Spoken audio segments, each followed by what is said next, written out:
Hey everyone, John here from testprepinsight.com, and today we're going to be covering an important topic. What is the best study plan for the GRE? There are lots of different strategies and ways for attacking prep work for the GRE, but today I'm going to outline what I've seen to work the best. And by the way, since I'm just going to be covering the high points in this video today, if you find you need some more detail at any point, we also have a full written guide over on our website that has way more information. The quickest way to find that is probably just to Google Test Prep Insight Best GRE Study Plan. That's a fast way to get there.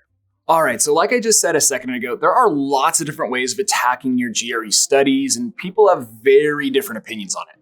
You can cram for the exam in just a couple days right before test day by studying around the clock, but I'm sure you can guess how that goes. You could also do nothing but just practice work. You can buy a study guide or prep book off of Amazon and just do like one chapter per night. You can focus solely on your weak areas. You can do group study. You can study weekends only. There are lots of different ways to prep for the GRE and design a study plan. But the way I suggest sort of incorporates a little bit of everything that I just mentioned. So let's start with the basics and then get more granular from there. So like I just said, don't cram. That might have worked for a few college finals, but the GRE is not that. You can't pull an all-nighter and do well on this exam.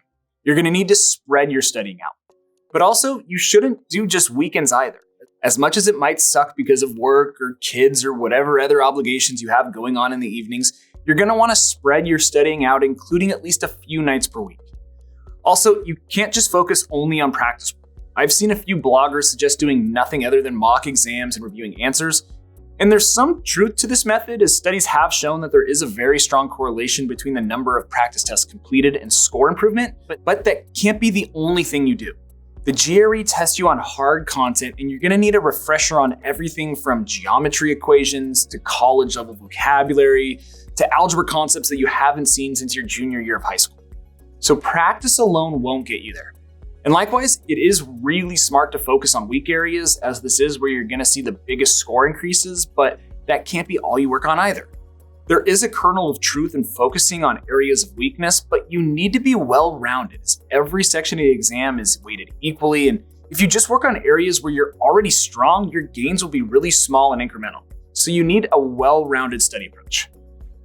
All right, so at this point, you're probably wondering, cool, so what's the plan then? What's the best way to go about this? Well, let me give you my tips as directly and clearly as possible, and I'll try to work in how to put this into practice. 1, study every day. Again, I just touched on this a second ago, but your study schedule can't be lumpy. You can't do weekends only or huge chunks of studying with 4 days off in between. It is much better to do even just 15 or 20 minutes of studying per day. That is plenty. It's all about consistency and keeping the exam on the tip of your brain. It's going to make life somewhat miserable for the next couple months while you're studying, because you're going to feel like you're living and breathing this exam, but that's kind of the point. You want this material and your game plan ingrained in your mind when you go to sit for the test. Then 2, give yourself at least 60 days. You're going to be tempted to schedule your exam just 3 or 4 weeks out, so you don't have to suffer this prep work for that long, but for a lot of the same reasons that you need to study every day, you can't only give yourself like 3 weeks. You need time for this material to sink in and stick. Again, it's not going to be fun, but give yourself at least 60 days and preferably even more. I know that sounds awful, but if you're serious enough about grad school to take out student loans and dedicate 2 years of your life to it, then taking 2 or 3 months to properly prepare and give yourself the best shot to get into a great school is going to be a worthwhile investment. All right, then number 3, take practice test review sessions seriously. The rule of thumb is that it should take you at least twice as long to review a mock exam as it took you to complete the test. So with the new, shorter version of the GRE at 2 hours long, you should plan on spending around 4 hours after your exam reviewing. This is where the real learning takes place. Make sure to review even the problems you get right. You'll get more out of that 4 hours than any other way your time will be spent, I promise you. And to the best of your abilities, review it either the same day or the next day. And I know that's a big ask, but again, this is something that's going to help you make some big gains. If you sit on those test results for 5 days and then try to come back and review, it's going to feel foreign and distant, and you'll end up rushing the review session just to get on with some new material. My best suggestion for this is to do it on weekends. Take a practice test on a Saturday morning and then either review it that afternoon, maybe after getting some lunch and giving yourself a break, or come back and review it the next Sunday morning. This will allow you to get a thorough review done in a timely fashion while still accomplishing other more standard studying activities during the week. Then 4, if you're a native English speaker, focus more on quant.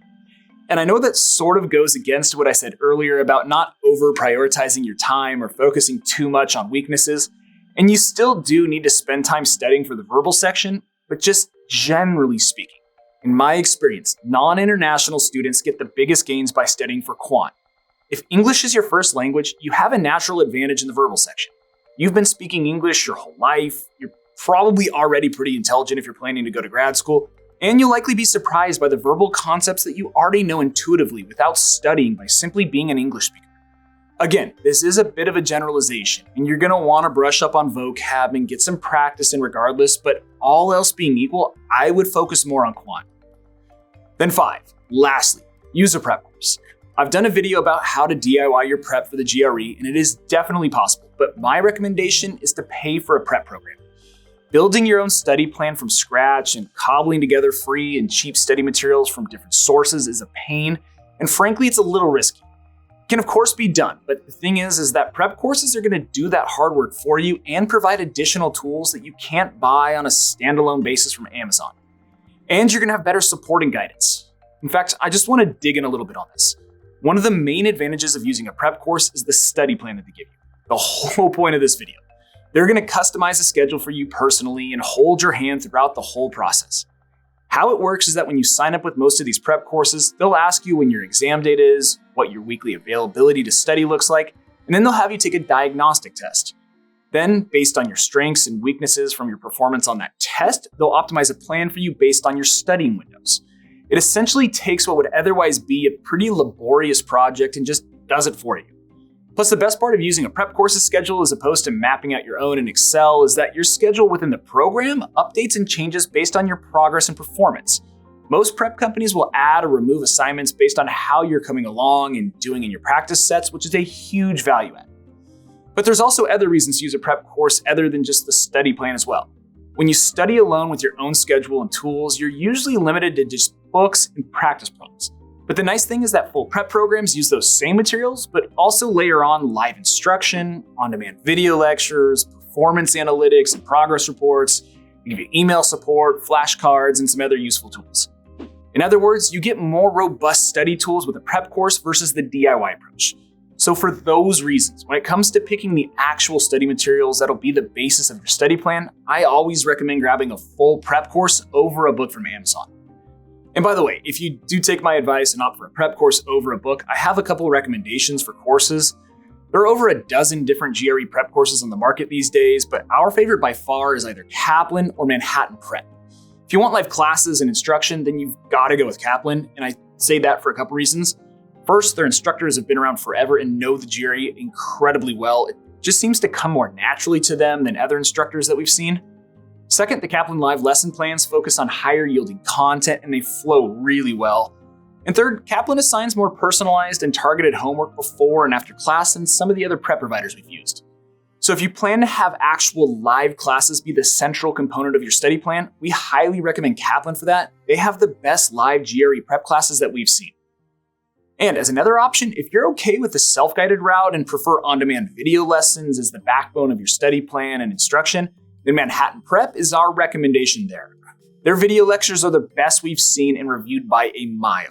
They are really engaging and funny. The instructors that teach them are simply awesome, and they're all broken up into manageable chunks, so they're very short and easy to follow.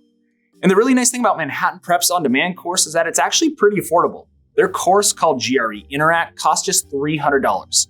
So all things considered, the price really isn't that bad relative to other prep options.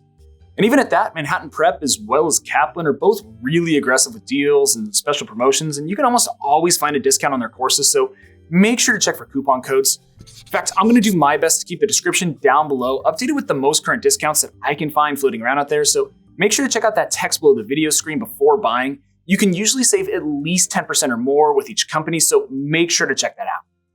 But anyway, that sort of covers everything I wanted to talk about in this video, so let me give you some quick final thoughts. But actually, real quick before I forget, I should mention that since you're studying for the GRE, every single month here at Test Prep Insight, we actually give away a free prep course to one lucky person. It's super simple to enter and everyone is eligible. I'll put all the details down below in the description on how to get entered, but just know it takes like 10 seconds and hey, you never know, you could win a totally free GRE prep course. Okay, so to kind of wrap this all up, let me recap with some do's and don'ts for your study plan. Don't cram for the exam. You need more than a day or two, just plain and simple. Don't focus on practice work only. You're going to need proper instruction. Don't focus solely on your weak areas. Don't study in lumpy intervals like weekends only. And then lastly, don't backburner this exam and focus on other aspects of the admission process.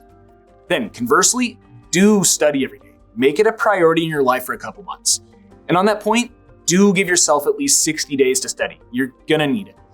Also, do take practice test review sessions seriously. It's where some of the best gains come from. Also, do tend to focus more on quant if you're a native English speaker. And lastly, do use a prep course. I truly believe a full prep program will take you much further than a simple book from Amazon or the library. But anyway, that's all I've got for you. I hope this video was helpful and you learned a little something about making a GRE study plan. If so, please return the favor by subscribing to our channel, liking this video, and dropping me a quick comment below. That would be really appreciated. And again, if you want to see that full detailed written guide that I mentioned early in this video, just hop on over to our website. Again, that's testprepinsight.com, or you can always check out the other videos we have on our YouTube channel. We've got a bunch of great content on there. But as always, thanks for watching, best of luck, and I'll see you in the next one.